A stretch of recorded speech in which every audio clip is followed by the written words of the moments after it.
ఓం శ్రీ గురుభ్యో నమ. ఓం గం గణపతయే నమ. శివానందలహరి 65వ శ్లోకము. వక్షస్థాడన శంకయా విచలితో వైవస్వతో నిర్జరాః కోటిరోజ్వలరత్నదీపకలికా నీరాజనం కుర్వతే. దృష్ట్యా ముక్తివధూస్తనోతి నిభృతాశ్లేషం భవానీపతే. యచ్చేతస్తవ పాదపద్మభజనం తస్యేవ కిం దుర్లభం.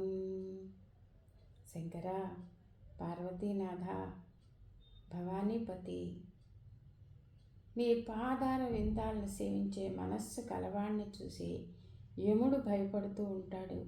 ఎందుకంటే ఆయన రొమ్ము మీద కొడతావేమో అన్న భయంతో భయపడి నువ్వు ఎదటికి వస్తూ ఉంటేనే పారిపోతూ ఉంటాడు నీ భక్తుల్ని చూసి. దేవతలు మరియు నీ భక్తులందరూ కూడా కిరీటాలను ధరించి అవి నీ పాదాలకి గుచ్చుకోకుండా వంగి నమస్కారం చేయకుండా వారు నిలబడి నమస్కారం చేస్తూ ఆ కిరీటాలలో ఉన్నటువంటి రత్నాలు దీపాలుగా భావించి హారతులను ఇస్తూ ఉన్నారు. మోక్షకాంత, మోక్షము అనేటువంటి స్త్రీ నీ భక్తులని కౌగిలించుకుంటూ ఉన్నది. అటువంటి నీ భక్తుల్ని చూసి యముడంతటి వాడే భయపడి పారిపోతూ ఉన్నాడు కదా. మోక్షము వాణ్ణి కోరుకుంటూ ఉన్నది కదా.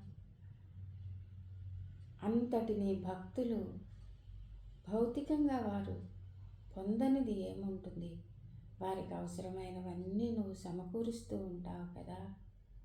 శంకర, సదాశివ, ఓం శ్రీ మాత్రే నమః.